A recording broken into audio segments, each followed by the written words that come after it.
Assamese తాలూకా chicken దుంపలతో కలిపి వండుతారండి. మీ వంట చాలా సూపర్ గా ఉంది వదిన గారు. పొద్దున్నైతే కనీసం ఖాళీగా ఉండేది నించోడానికి, కానీ ఇప్పుడు చూడండి బాత్రూమ్ల పక్కనైనా సరే అస్సలు ఖాళీ లేదు. చూసారుగా లోపల ఎంత మంది జనాలు ఉన్నారనేది.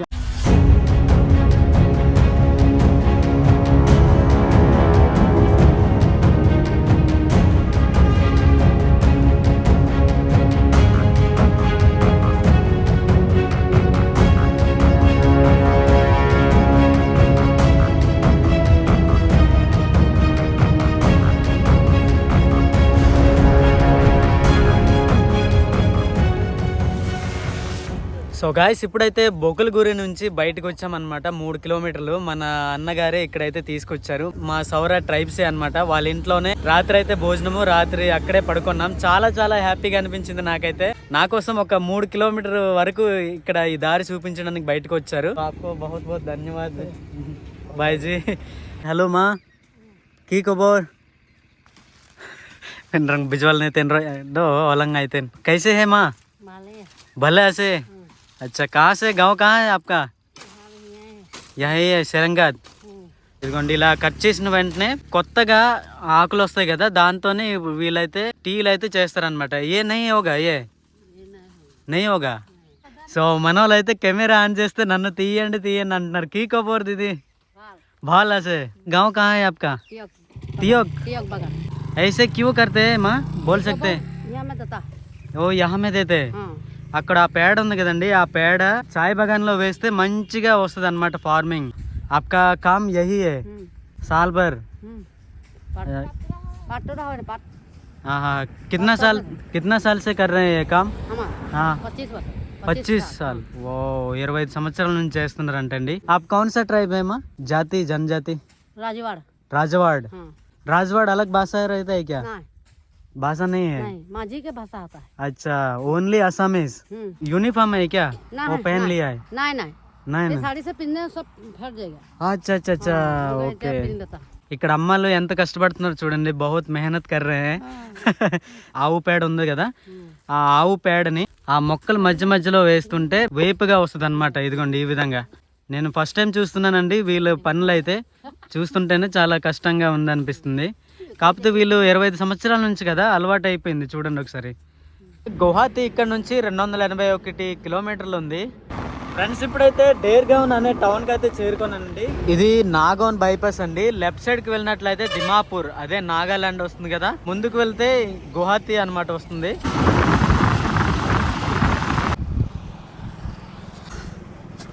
అమ్మ బాబోయ్, దగ్గరగా 150 కిలోమీటర్లు అయితే కొట్టానండి. కొంచెం అలుపు అయితే వస్తుంది. రోడ్డు పక్కన అయితే ఆపేసి కూర్చున్నా. ఇక్కడ కజిరంగా నేషనల్ పార్క్ దగ్గరకు అయితే వచ్చానండి. కాసేపు ఒక 10 నిమిషాలు కూర్చొని మళ్ళీ అయితే వెళ్తా. నిద్ర కూడా వచ్చేస్తుంది. మత్తులో మనమైతే రిస్క్ చేసుకొని డ్రైవింగ్ చేయకూడదు. స్నానాలు సరిగ్గా లేదుగా. కజిరంగా వచ్చిన తర్వాత చాలా బ్యూటిఫుల్ గా ఉందండి రోడ్ వే అయితే. అస్సాం అందాలన్నీ కూడా ఈ రోడ్ల మీదే ఉన్నట్టు అనిపిస్తుంది నాకైతే. రోడ్డు పక్కనే ఏనుగులు అయితే తిరుగుతున్నాయి చూడండి. చాలా చాలా పెద్దవిగా ఉన్నాయండి. మొత్తానికి కజిరంగా నేషనల్ పార్క్ వెళ్ళకుండా కొన్ని జంతువులను అయితే చూసానండి. అడవి దున్న చూడండి నీళ్ళల్లో ఎలా ఉంది మునుగుతుందో. ఈ కజిరంగా నేషనల్ పార్క్లో ఈ రోడ్ ఉంది కదండి, మనం ఎంత స్పీడ్ లో వెళ్తున్నామో ఆటోమేటిక్ గా అక్కడ మనకి చూపిస్తుంది. 40 స్పీడ్ లో మాత్రమే డ్రైవ్ చేయాలని అక్కడ బోర్డు అయితే పెడతారు. చాలా చాలా జాగ్రత్త రావాలి. యానిమల్స్ అయితే దాటుతూ పోతుంటాయి. ఇక్కడ చూసారా కోతులు అయితే ఉన్నాయండి రోడ్ల పక్కనే. యువతలు కూడా ఉన్నాయండి. అదిగోండి చాలా ఉన్నాయి కోతులు. చూసారా ఎక్కువ ఉన్నాయండి కోతులు. ఈ వైబ్ అయితే చాలా చాలా బాగుంది కదా సూర్యుడు అస్తమిస్తుంటే. సో ఫ్రెండ్స్ టైం అయితే 5 గంటలు అవుతుంది అనమాట. ఇంకా గువాహతికి 100 కిలోమీటర్లు ఉంది. గువాహతిలోని మనకి పరిచయస్తుడు సందీప్ అన్న వాళ్ళ ఇంట్లో అయితే ఈరోజు స్టే చేయబోతున్నా. అక్కడ మన వెహికల్ నుంచి రేపు పొద్దున్న ట్రైన్ ఉంది అనమాట. Welcome to Guwahati, capital of Assam. ఇప్పుడైతే గువాహతికి చేరుకున్నామండి. రాత్రి 7 గంటలు అవుతుంది అనమాట. మొత్తానికి గైస్ గువాహతికి అయితే చేరుకున్నాం. ఇక్కడ ఒక అన్న నేను ఫోన్ చేశాను, వాళ్ళ ఇంట్లో ఉంటున్నానని చెప్పాను కదా ఈ రాత్రికి. అదిగోండి మన అన్నే అనమాట సందీప్ అన్న. హలో అన్న. మనోడే ఫోన్ చేశాడు. యాక్చువల్ గా 6-7 months నుంచి పరిచయం అయితే ఉంది. ఆల్రెడీ మీకు అయితే పరిచయం చేశాను. ఈ రోజు అయితే జొరహత్ నుంచి గువాహతికి మొత్తం ధూళి దేరిపోయింది. 360 కిలోమీటర్లు రైడ్ చేయడం నాన్ స్టాప్ గా. 11:30 గంటలకి స్టార్ట్ అయితే 8 గంటలకి చేరుకున్నా. మొత్తానికి మన సందీప్ అన్న అయితే కలిశారు. వాళ్ళ ఇంట్లోనే ఈ రోజు అయితే స్టే చేస్తున్నా. ఇక్కడ రాగానే అన్న అయితే నా కోసం భోజనం అయితే ఏర్పాటు చేశారండి. చేరుకున్న వెంటనే నా కోసం మంచిగా వదినమ్మ అలాగే అన్నయ్య ఫుడ్ అయితే ఏర్పాటు చేశారు. చికెన్ తెచ్చినట్టున్నారు కదన్న. చికెన్ తెచ్చారు మొత్తానికి తమ్ముడి మీద ప్రేమతో. థ్యాంక్స్ అన్న, నీ అభిమానం ఎప్పటికీ మర్చిపోలేను నేను. రైస్ అలాగే చికెన్ అయితే తెచ్చారు. ఇది డాల్ అన్నమాట. ఇక్కడ అస్సాం డాల్ కదండి, ఇది చాలా ఫేమస్ డాల్ అనుకుంటా కదా. ఫేమస్, అక్కడ దొరికేట పప్పు దొరకదు. చాలా థ్యాంక్స్ అన్న, నా కోసం ఫుడ్ ఏర్పాటు చేశారు. ఫుడ్ చేయాల్సిందే కదా మనం. అవునా, గెస్ట్ వచ్చినప్పుడు చేయాలి. గెస్ట్ ఏంటన్నా, నేను తమ్ముడిని. అంతేనా మరి. ఓకే ఓకే, తమ్ముడే, ఫ్యామిలీ కాబట్టి. ఇప్పుడైతే ఫుడ్ని ఎంజాయ్ చేద్దాం. వదినమ్మంట అలాగే అన్నయ్య తమ్ముడిపై చూపిన ఈ అభిమానం. అస్సాం డాల్ అనమాట ఇది. అస్సామీస్ తాలూకా చికెను. ఇక్కడ ఎక్కడికి వెళ్ళినా కానీ దుంపలతో కలిపి వండుతారండి. దీంతో చాలా టేస్టీ ఉంటుంది. నేను ఆల్రెడీ టేస్ట్ చేశాను. కడుపు నిండా తింటానండి, ఎందుకంటే అంత బాగుంది ఫుడ్. ఇప్పుడు రాత్రి అయితే భోజనం చేస్తామండి. ఇక్కడ సునీల్ అన్న ఫ్యామిలీ మీకు పరిచయం చేస్తా, ఓకేనా? ఆల్రెడీ అన్న అయితే భోజనం చేస్తున్నారు. హలో అన్న. మన వదిన గారు, మీ వంట చాలా సూపర్గా ఉంది వదిన గారు. బాగుంది. బాబు की खबर? ভাল। আপোনালোকৰ ভাল নে বুলি কোৱা? আপোনালোকৰ ভাল নে? ভাল ভাল আছে। কি নাম? రితిక్. ఆహా, మనోడు పేరు వచ్చి రితిక్ అన్నమాట. చిన్న యూట్యూబర్ అయిపోతున్నాడు. ఇప్పటి నుంచే స్టార్ట్ చేశాడు మొబైల్. చూడండి ఒకసారి. ఎవరెవరు ఉంటారన్న ఇంట్లో? ఇక్కడ మా అత్త మామ గారు, తర్వాత మా బావ, మదలు, మా ఫ్యామిలీ.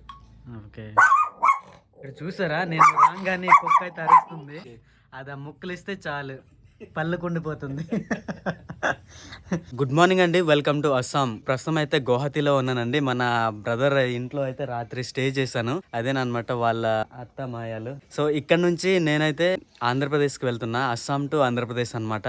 టికెట్ అయితే కన్ఫర్మ్ కాలేదు. సో సాడ్ అన్నమాట. ఇప్పుడు దాకా నాగాలాండ్ మనం అయితే ఎంత కష్టపడి వెళ్ళామో రైడింగ్ చేసి 2 రోజులు ధూళి దేర్చుకోవాలి ఇప్పుడు. సో చూడాలా ట్రైన్ లో ఏ విధంగా ఉంటుంది ఏంటనేది ఫుల్ వీడియో చివరి దాకా చూడండి, ఓకేనా? నా బ్రదర్ వచ్చి తన వెహికల్ తోనే డ్రాప్ చేస్తాడనమాట వాళ్ళ అత్త మాయాలు.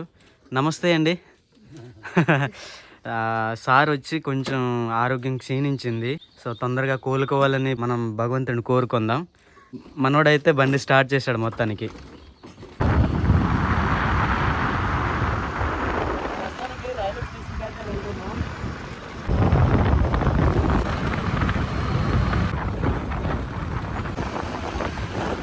ఫ్రెండ్స్, ఇప్పుడైతే గువాహతిలోని మన తెలుగు వాళ్ళ హోటల్కి అయితే వచ్చాము. ఇక్కడ టిఫిన్ షాపు. చాలా రోజులైందండి, కొన్ని నెలలు సంవత్సరాలు గడిచిపోయి.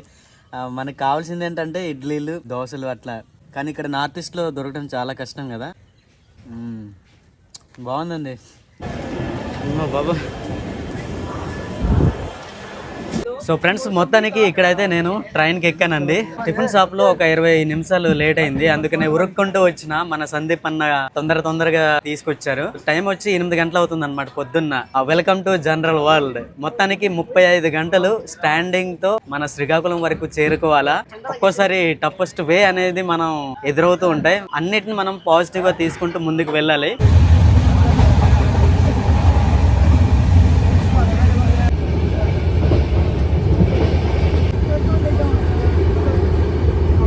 ఈ కొజ్జన్న కొడుకులు ఉన్నారు కదండి, తప్పు మాట. ఆ మాట అనకూడదు యాక్చువల్ గా. కాకపోతే ఇస్తేనేమో తలపట్టి ఆశీర్వదిస్తారు, లేదంటే కింద పెట్టి లాగుతారు. నా పక్కన ఒక కుర్రోడు అయితే బాధపడుతున్నాడు. గులాబ్ జాములు నలిగిపోయాయి రా నాయన ఏడుస్తున్నాడు. ఏం సమాజంలో బతుకుతున్నామో అర్థం కాదు. కొందరికి ఉంటది, ఇంకొందరికి ఉండదు. ప్రతి స్టేషన్ లో ఇస్తూ పోతుంటే అక్కడే 200-300 అయిపోద్ది. ఇంకా మన కడుపులో ఏం చూసుకోవాలా? అందరికి ఉండదు కదా. సో ప్రతి ఒక్కరి సిచ్యుయేషన్ అనేది వేరుగా ఉంటది. ఇంతకు ముందు మనం అయితే ఇదే ట్రైన్ లో ప్రయాణం చేసామండి. అట్లీస్ట్ పై సీట్ అయితే మనకు దొరికేది, కానీ పై సీట్ కాదు కదా, కూర్చోడానికి కూడా ప్లేస్ లేదు. ప్రస్తుతం ఎక్కడ కూర్చున్నానో తెలుసా? బాత్రూమ్ పక్కనండి, అదిగోండి. సో పక్కనే కంపు అయినా సరే కూర్చోవలసి వస్తుంది. జనాలు అయితే అలాగా పెరుగుతూ పోతున్నారండి. మొత్తానికి బైక్ రైడ్ చేసి చాలా అలసిపోయినండి. రాత్రి పడుకున్నానే కానీ నిద్ర అయితే చాలలేదు. జర్నీ చేస్తూ ఉనికి తీసాం మొత్తానికి. ఇక్కడ ఒక పాప ఉంది, మీకు చూపిస్తా. Hello, hi, what's your name? మధ్యలో ఎక్కడా భోజనం లేదండి. ఇదిగోండి ఇటువంటి ఛానల్ తినడమే. కొగ్రాజార్ అయితే చేరుకున్నాం మొత్తానికి. ఇదండి నా సిచ్యుయేషన్. పొద్దున్న నుంచి మారుస్తూ డోర్ పక్కనే కూర్చోవడం అయితే అవుతుంది. 30 గంటలు అంటే ఆసామాసా ఒకే దగ్గర కూర్చోవడం. ఇక్కడ నీళ్ళు వచ్చి ఫుల్గా అయిపోయిందండి. చూడండి, చెత్తగా అయిపోయింది కింద అంతా. అయినా సరే కిందే కూర్చుంటున్నాము. పొద్దున్న నుంచి ఇదే ప్లేస్ లో నా సిచ్యువేషన్ చూడండి ఒకసారి. అక్కడేమో నీళ్లు డ్రాప్ అవుతుంది. మొత్తం గలీజ్గా అయిపోయింది. బాగాలేదు అసలు ఈ రూమ్ లో. ఏ సిచ్యువేషన్ లో ఉన్నాను అదే ప్లేస్ లో డోర్ పక్కనే అట్లానే కూర్చొని ఉన్నాను. సాయంత్రం 6 గంటలు అవుతుంది. నాతో పాటు మనోళ్ళు కూడా తీసుకున్నారనమాట. 100 రూపాయలు అంటేనే నేను కూడా తీసుకున్నా. రాత్రి 12 గంటల 5 నిమిషాలకు ట్రైన్ చాలా ఫాస్ట్ గా కదులుతుంది. సమయం కూడా కదులుతుంది. కానీ మనం మాత్రం కదలని రాయిలా ఒకే ప్లేస్ లో కూర్చుంటూ ప్రయాణిస్తున్నాం. రాజు బట్టలు లెక్కండి. రాజు బయటకు పోతున్నప్పుడు బట్టలు చేసే పని ఏంటి? గేటు ముందు సెల్యూట్ చేయడం, గేటు తీయడం. ఇప్పుడు కూడా నా పరిస్థితి అట్లానే ఉంది. ప్రతి స్టేషన్ లో ఆపుతున్నప్పుడు తలుపులు తీయడం, బట్టలు లెక్కనే నా పని అయితే అవుతుంది. నిద్ర అయితే సరిగ్గా లేదు. ఎందుకంటే మన సామాన్ల పైన ఉన్నాయి. ఒక చిన్న బ్యాగ్ ఎవరు తీసుకెళ్ళిపోతారేమో నాకు ఒక భయం. పొద్దున్నైతే కనీసం ప్లేస్ అయితే ఖాళీగా ఉండేది నించోడానికి. కానీ ఇప్పుడు చూడండి, బాత్రూమ్ల పక్కనైనా సరే అస్సలు ఖాళీ లేదు. మనోడు ఎవడో పైన అయితే కూర్చున్నాడు. చూడండి ఒకసారి.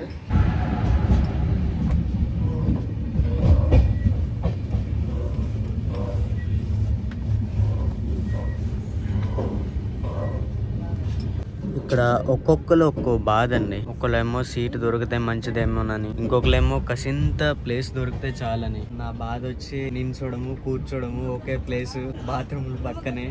ఇది వచ్చి పొద్దున్న 6 గంటలండి. బాలేశ్వర్లో చేరుకున్నాము. ఈ ట్రైన్ టికెట్ కాస్ట్ ఎంతో తెలుసా? 420 అండి. టైం కూడా కరెక్ట్ గా పొద్దున్న 420 అవుతుంది. ఈ ట్రైన్ ఎక్కి నేను కూడా 420 గాడిని అయ్యా. వివేక్ ఎక్స్ప్రెస్ అనేది జనరల్ లో సెకండ్ టైం అండి ప్రయాణం. ఇంతకు ముందు అయితే సీట్ అయితే దొరికింది, కానీ ఇప్పుడైతే సీట్ లేదు. బాత్రూమ్ పక్కన అడ్జస్ట్ అవుతూ ప్రయాణించాలి. పొద్దున్న 6:30 గంటలకండి భద్రాక్లో చేరుకున్నాం. ఇది ఎవరో నీళ్లు ఊస్తున్నారు అనుకుంటున్నారా? కానీ బుడ్డోడు ఎవడో పోస్తున్నాడు. చూడండి ఒకసారి. ట్రైన్ అయితే ఈసారి కరెక్ట్ టైంకి నడుస్తుందండి. నిన్నైతే 2 గంటలు లేట్ చేసింది, ఈసారి పర్లేదు. ఒక 5-10 నిమిషాలు లేట్ చేస్తుంది. అంటే శ్రీకాకుళంకి మొత్తానికి 1 గంటన్నరకి చేరుకోబోతున్నాం. ఈ జనరల్ కోచ్ లో ప్రయాణం అనేది యుద్ధం లాంటిదండి. ఎందుకో తెలుసా? ప్లేస్ ఉండదు, బాత్రూమ్ పక్కన కూర్చోవాలి. ఇంకోటి ఏంటంటే తినేవాళ్ళు, తాగేవాళ్ళు చాలా మంది ఉంటారండి. ఎందుకంటే ఈ నార్త్ సైడ్ అంతా కూడా అందరికి అలవాటు. ఒకడేమో విమల్ నమ్ముతాడు, ఇంకొకడేమో సిగరు. సో చాలా దారుణం. వాళ్ళ నోరుకి మన నోరుకి చాలా దూరం ఉండదు అనమాట. దగ్గరనే. వాళ్ళని మనం ఏం అనలేము. పలుకులలో కేసరి అని అంటారు కదా. 2 రోజులంతా కూడా అదే వాసన. చిన్న పెద్ద అందరూ కూడా అలవాట్లే.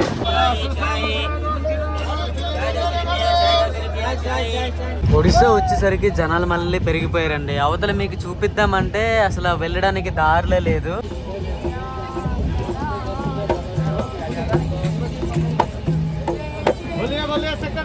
చూసారుగా లోపల ఎంత మంది జనాలు ఉన్నారనేది. అసలు కదలడానికి కూడా ప్లేసే లేదనమాట.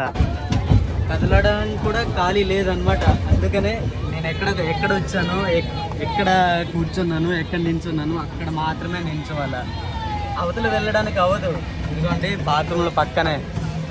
నిజంగా జీవితం వాల్యూ తెలియాలంటే ఇటువంటి జర్నీ ఒక్కసారి జనరల్లో ట్రావెల్ చేయాలి. 1-2 గంటలకే నించొని బాత్రూమ్ల పక్కన కూర్చోవడం అంటేనే మామూలు విషయం కాదు. అటువంటిది 30-35 గంటలు ఒకే దగ్గర బాత్రూమ్ల పక్కన కంపు నించోవడము ఎంత కష్టంగా ఉంటుంది. ఓర్పు, సహనము ఒకవేళ మనకు ఉంటేనే మనం ట్రావెల్ చేయగలము. లోపల ఒక అక్క అయితే పాటలు పాడుతుంది అనమాట. సో చూపిద్దాం అనుకున్నా, కాకపోతే తనైతే వెళ్ళిపోతుంది. ఆ చివరి దాకా వెళ్ళాలంటే చాలా కష్టం అండి బాబోయ్.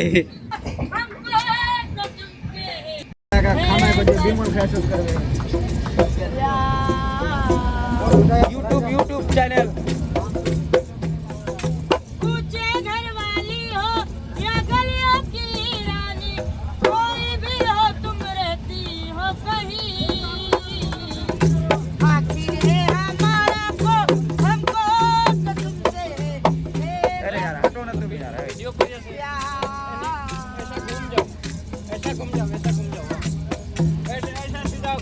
ठीक है कहते हो कि जाओ लेकिन बदलाओ अरे जाए तो जाए हम कहाँ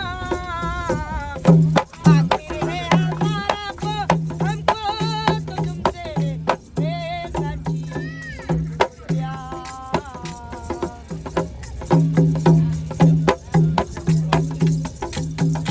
ఇప్పుడైతే భువనేశ్వర్కి చేరుకున్నామండి.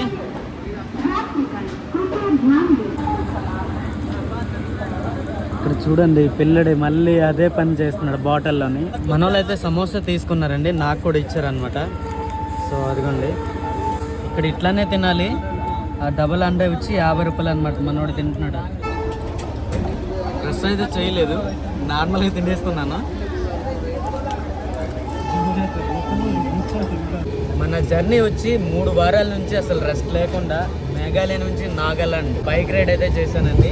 లాస్ట్ ట్రిప్ అనేది అస్సాంలోని జొరహాట్ నుంచి గువాహతి ఒకే రోజు 350 కిలోమీటర్లు బైక్ రైడ్ చేసి చాలా అలసిపోయానండి. అక్కడ నుంచి ఆగకుండా 2 రోజులు ట్రైన్ జర్నీ అయితే చేస్తున్నా. మామూలుగా లేదు అసలు 2-3 వారాల నుంచి అయితే. నార్మల్ గా స్లీపర్ ఏసీలో అయితే ఆరం తీసుకుని వెళ్ళొచ్చు, కానీ జనరల్ లో ఏ విధంగా ఉంటుందో అసలు చెప్పాల్సిన అవసరం లేదు. ఈ జనరల్ లో ట్రావెలింగ్ చేయడం అనేది కొంచెం కష్టంగానే ఉంది. ఓపిక సహనం ఉండాలండి ఏదేమైనా ఉన్నా. ఈ పనే కాదు ఏదైనా ఏ పని చేసినా కానీ ఈ రోజు కష్టం అయితే చెయ్యాలా, రేపొద్దున ఒక మంచి రోజు అనేది వస్తుందనేది నమ్మకం అయితే పెట్టుకోవాలా. 2 రోజుల నుంచి ఒకే దగ్గర ఫుడ్ అయితే సరిగ్గా లేదు, ఒకే సీట్ లో కూర్చుంటూ ఇదిగోండి ఈ సీట్ మీద రిస్క్ చేసుకొని జర్నీ చేస్తున్నా.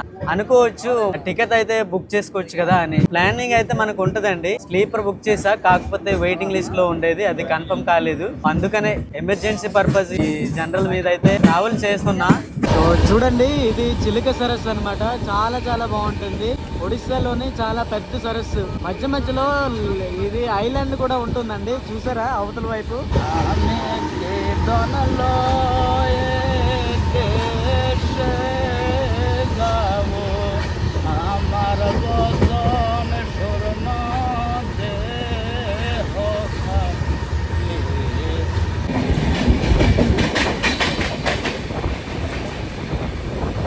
మన ట్రైన్ అయితే వెళ్ళిపోతుందండి కన్యాకుమారికి. ఎక్దమ్ లాస్ట్ అన్నమాట, లాస్ట్ జనరల్ బోర్డు.